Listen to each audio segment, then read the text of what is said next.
gaur aurkeztuko dizuegu Galileo Galilei astronomoaren apurtz. Eta hauek dira gure pertsonaiak. Isabela, Minerva, Florentina, Sofia, Urbano eta Galileo.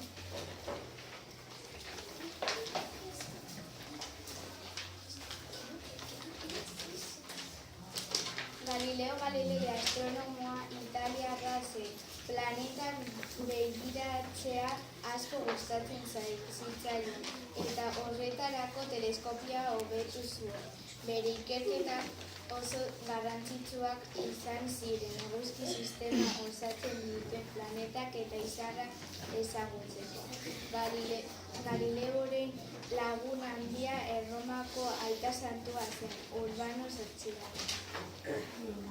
Kaixo, Galileo, zer modu zabiltza? Kaixo, Urbano jauna, badakizu teleskopio bat harinez hobetzen. Eta zer da asmakizun berri hori eta non aurkitu duzu?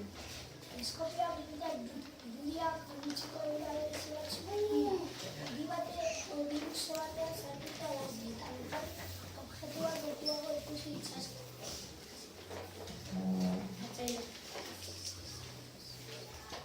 Orduan Galileok Urbano zortzigarrenari teleskopioa uzten dio eta bertatik begiratzen hasten da. Zelako interesgarria den hori, Galileo.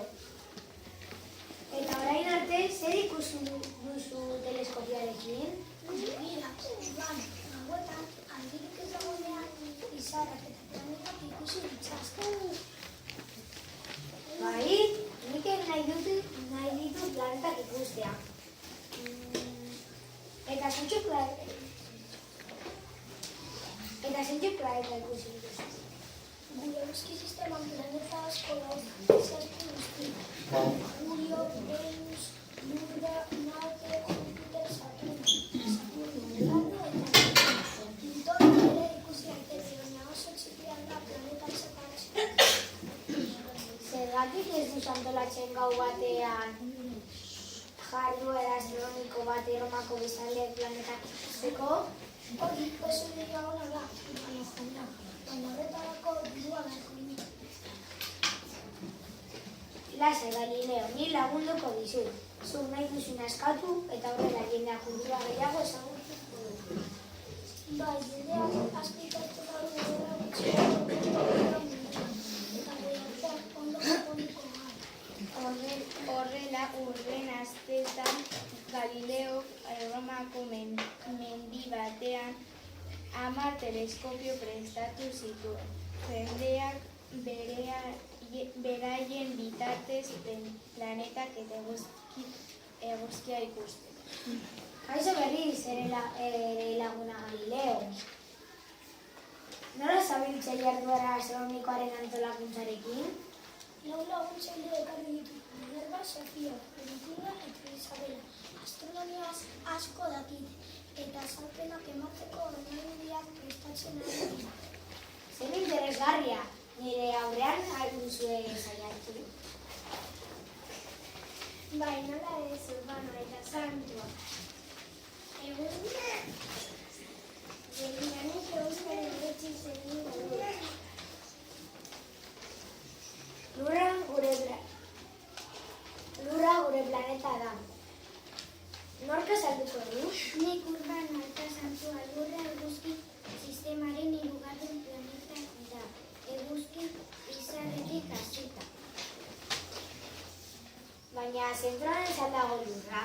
Lurra oso garrantzitsua da. Eta munduaren zentrua da. Barkatu Urbano, baina uste du teoria berria ez duzula irakurri. Koperniko zioen gure sistemaren erdian eguzki dagoela eta ez Lurra. Hori sakrilegioa da. Lurra erdian dago eta ez eguzkia. Lasaitu zaitez Urbano zortzigarrena. Nire lagunak arrazoia dute. Orain arte pentsatzen zuten Lurra erdian zegoela, baina eguzkia, baina konturatu gara guztia da. Bai,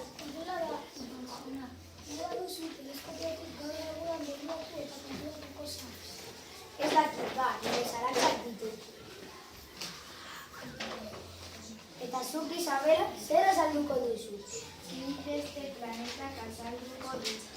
Merkurio, Artizarra, Lurra, Marte, Jupiter, Saturno, Urano eta Oso ondo, bazuk zerdia ez azalduko. Nik Pluton nolako den azalduko dizut. Gauza bat Galileo teleskopio bat egiteko erakutsi ahal didazu. Gaur ez du denbora beste egun batean erakutsiko dizut.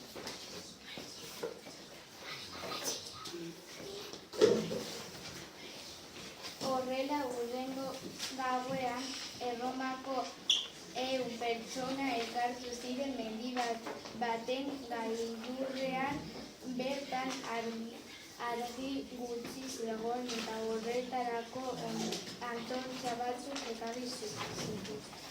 Erromako bizilagun, orain zuen aurrean 10 teleskopio ikusiko duzu. Asmakizun berri honekin planeta berriago ikusi ditzazue. Nik eguzkari buruz hitz egingo dut. Jakin behar duzue Lurra ez dela zentzu eguzkia berria. Nik berriz esan behar dizuet. Lurra eguzki sistemaren hirugarren planeta dela. Nik beste planetak zeintzuk diren azalduko dizkizuet. Merkurio, Artizarra, Marte, Jupiter, Saturno, Urano eta Neptuno. Nik Pluton inguruan hitz egingo dizuet. Pluton Lurretik oso urrun dago eta bere esfera oso txikia denez. Ez dakizu nola deitu planeta edo no planeta. Momentuz planeta batera esango. Jendea teleskopioekin eta ormairudiekin txundituta gelditu zen. Begira teleskopio Artizarra ikusten da. Eta nik Saturno eraztuna ikusten dut. Eta nik Jupiter planeta gorriak erraldoia. Kasu duzu egoera.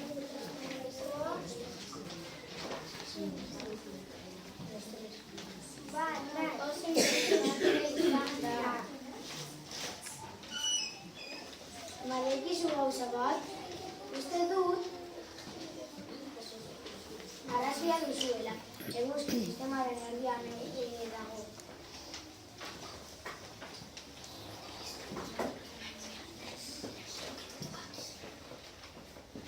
Ez burra azkena, nire ere zuen laguntza eta zaitenekien gauza berriak ikasiko.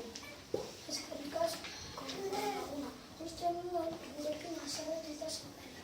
Kulturarekin asko ikasten da, liburuak irakurtzen, musika entzuten eta espektioak ikusten. Hori da, gainera, kulturarekin jendea inteligentagoa bihurtzen da, pazientza gehiago du, eta jendearekin akordioetara iristeko gaitasun handiagoa du. Hori da, eta horrela gerra gutxiago egongo dira eta bakeak mundua. Zehar zabalduko dugu.